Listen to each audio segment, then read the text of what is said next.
regard au féminin à l'honneur aujourd'hui dans À l'affiche alors qu'on célèbre la journée internationale des droits des femmes.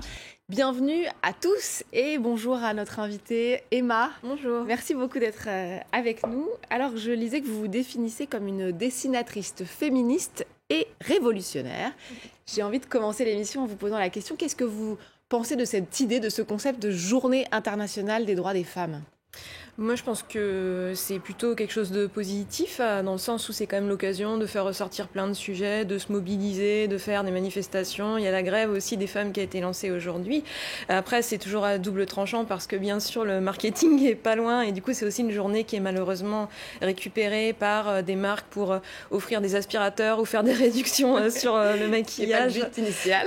Voilà, donc moi, j'ai reçu plein de propositions un peu pourries à l'occasion de cette journée. Et c'est pour ça que je pense qu'il faut lutter, mais il faut aussi être vigilante à pas laisser la cause être récupérée à des fins publicitaires. Et puis les droits des femmes, c'est tous les jours, il faut quand même le rappeler. rappeler. Oui, c'est tous les jours, c'est sûr. Alors Emma, vous étiez, on va dire, inconnue il y a 2 ans, et puis en mai 2017, on découvre vos planches sur la charge mentale, qui parle justement du poids que les femmes portent quand elles s'occupent seules des tâches ménagères et puis de l'organisation du foyer. Une courte histoire qui a fait exploser votre popularité. Racontez-nous comment sont nées ces planches-là qu'on voit, comment vous avez eu cette idée de parler de la charge mentale ? Alors en fait, le concept de charge mentale, c'est un concept qui existe depuis très longtemps, qui a été inventé dans les années 80 par une sociologue française qui s'appelle Monique Eco, et malheureusement qui n'avait pas passé la sphère universitaire. Et ce qui se passe, c'est que moi, j'avais entendu parler de ce concept en lisant un article sur Internet. À cette époque-là, je venais d'avoir mon fils, j'avais repris le boulot, donc j'étais en pleine charge mentale, c'est-à-dire que dans ma tête, je planifiais tout en permanence, même quand j'étais pas en train de faire les tâches. Et j'ai lu ça et je me suis dit, mais c'est ça le mot qui me manquait. Pour parler de ça avec mon conjoint, pour avoir ce curseur en gros, on a le mot, maintenant on commence à agir derrière. Et du coup je l'ai transféré en fait à toutes mes copines qui étaient un peu dans la même situation que moi, en me disant il faut que tu lises ça, c'est passionnant. Malheureusement ça n'a pas pris. Et du coup, je me suis dit, l'article est un peu long, un peu technique, et peut-être qu'en faisant une BD, en mettant des exemples de nos vies... Ça c'est le dessin, c'est grâce au dessin, en fait, que vous arrivez à faire passer votre message. Oui, je pense, parce que moi, je travaillais sur ordinateur, j'avais le temps de lire cet article, mais c'est pas le cas de tout le monde quand on travaille, par exemple, dans un magasin ou en usine, et du coup, le fait d'avoir les dessins, on peut lire sur le téléphone rapidement, ça prend 5 minutes. Il y a les exemples qui montrent que oui, c'est quelque chose de réel, qui s'ancre dans nos vies, et je pense que c'est ça qui a fait que ça a passé cette sphère militante universitaire. Et ça a marché parce que vous êtes passé de 40 000 à 300 000 abonnés sur Facebook. Oui, en très peu de temps. Votre message a vraiment été diffusé. Alors là, vous êtes, on va dire, de retour. Fin 2018, vous avez sorti un autre concept. C'est publié aux éditions Massot, la charge émotionnelle cette fois. Alors là, expliquez-nous de quoi il s'agit. Alors la charge émotionnelle, c'est aussi quelque chose qui est invisible. Donc ça se passe dans la tête des femmes. Donc les hommes ont du mal à le voir. Et c'est le fait de toujours privilégier le confort, le bien-être, les émotions des autres par rapport aux siennes. Alors du coup, ça va être faire beaucoup d'efforts pour que les autres soient à l'aise, ne pas dire quand on est dérangé. Donc si quelqu'un a un comportement déplacé, on va pas le dire pour pas le mettre mal à l'aise. Si quelqu'un dit des choses fausses, par exemple, dans une réunion ou même dans une interaction quelconque, on va pas lui faire remarquer, même si on est experte sur le sujet, parce qu'on sait que du coup, on va le mettre un peu en porte-à-faux. C'est aussi prendre soin des autres, penser à eux, aux choses qu'ils aiment et devancer un peu tout ça. Et finalement, la sphère de confort émotionnel des femmes, elle tend à se réduire petit à petit pour laisser toute la place aux autres, et ça peut devenir très difficile à vivre. Et vous étayez, parce que vous le disiez, que votre popularité, ça vous a aussi donné un sens vraiment de la rigueur plus important. Vous étayez tous vos propos. Il y a une grande bibliographie à la fin du livre. Et je voudrais qu'on regarde une planche, parce que justement, dans votre démonstration, vous appuyez sur des chiffres pour illustrer cette charge émotionnelle. Vous donnez l'exemple d'une maladie grave, par exemple en cas de cancer dans un couple. 20,8% des femmes malades se font quitter par leur conjoint contre seulement 2,9% des hommes. Oui, c'est ça, c'est qu'en fait on est tellement conditionné depuis toute petite à prendre soin des autres et à se sacrifier pour les autres que quand on a un conjoint malade, ça nous paraît complètement normal de prendre un peu cette place d'infirmière et de rester à ses côtés. Et ce qui est statistiquement beaucoup moins le cas pour les hommes, donc 10 fois moins le cas. Alors ça reste 20%, c'est-à-dire qu'on a quand même 80% des hommes qui restent. Voilà. Mais la différence qui est intéressante, c'est la différence entre le nombre de femmes quittées par rapport au nombre nombre d'hommes quittés. Alors, donc, par vos dessins, vous vous interpellez donc, sur le droit des femmes. D'autres artistes, on va le voir, œuvrent à plus d'égalité par leur créativité. Exemple à Arabofolie, un festival consacré aux arts et aux idées à l'Institut du monde arabe. Pour cette première édition, le thème retenu est la résistance. Et le 8 mars, les festivités se mettent au diapason de la Journée internationale des droits des femmes. Lucie Barbazange a rencontré quelques-unes des artistes présentes. Elle est la pionnière de la musique techno en Palestine. En 2010, pour son premier set en public, la salle se vide. Elle résiste. Aujourd'hui, Sama est la DJ emblématique de la scène électro-palestinienne et un repère pour beaucoup de femmes. Le droit des femmes ne fait que s'améliorer. Par exemple, je vois que dans l'électro, il y a de plus en plus de femmes. Des femmes qui existent aujourd'hui et qui osent exister. Je reçois des messages de certaines d'entre elles qui me disent qu'elles ont réussi à convaincre leur famille de regarder des vidéos de moi, de mes interviews, de mes boiler rooms. Ça inspire certaines personnes, certaines familles, jusqu'à ma propre mère. Elles prennent conscience que les femmes peuvent faire tout ça aussi.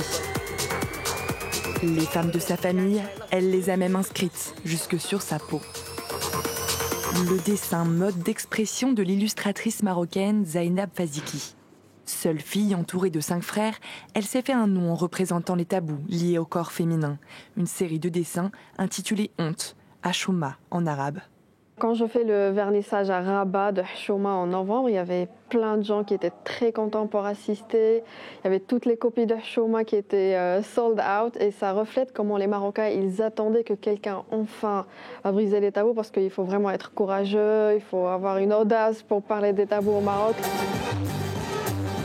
À l'Institut du monde arabe, une trentaine d'artistes montrent leur travail sur le thème de la résistance, avec des différences, mais surtout des points communs. La lutte contre le harcèlement, le travail, l'égalité dans le travail, l'égalité dans les salaires, la liberté de sortir, la liberté d'exister, la liberté... Mais on a ces problématiques ici aussi. On a beaucoup de choses. Les contextes géopolitiques ne sont pas les mêmes. C'est-à-dire les pays dans lesquels on vit ne sont pas les mêmes. Mais les pulsations de lutte et de combat sont très très proches. Chanteurs, jazzistes, écrivains, dessinateurs, tous seront là pour résister ensemble.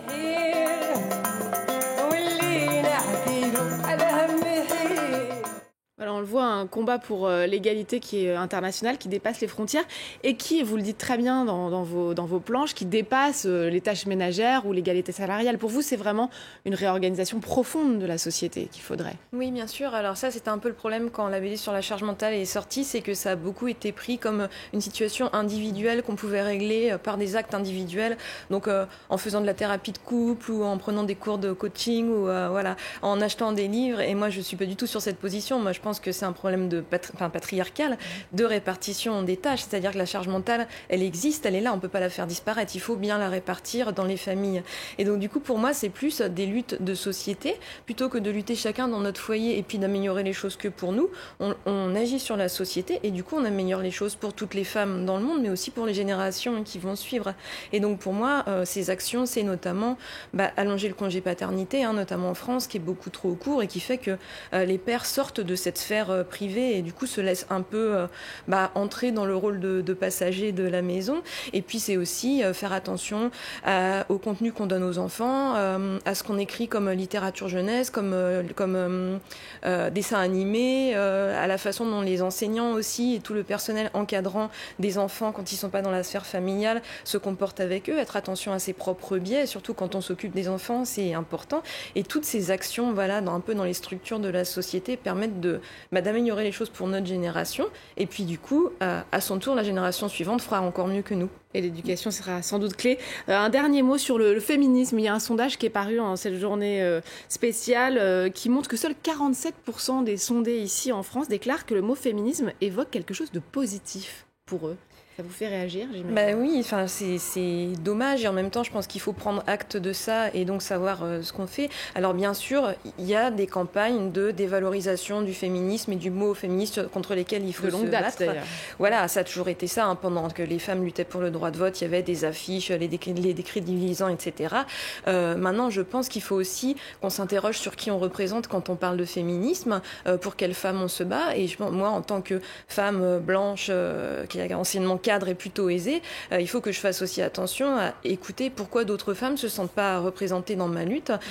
Penser aux femmes qui sont racisées, donc du coup, qui subissent aussi la précarité, des violences policières.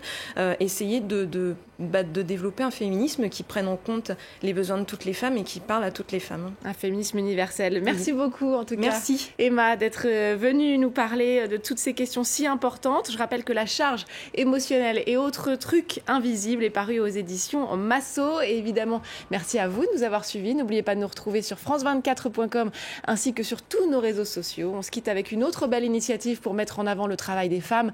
La 2e édition du festival Femmes en cinéma, consacrée aux réalisatrices et à leur regard sur le monde. C'est à retrouver du 15 au 17 mars au cinéma Les 3 Luxembourg, ici à Paris. Je vous laisse découvrir et vous dis à très vite. L'homme songe ce qu'il est, jusqu'à ce qu'il se réveille. Le roi songe qu'il est roi. Et vivant dans cette illusion, il commande, il décrète, il gouverne.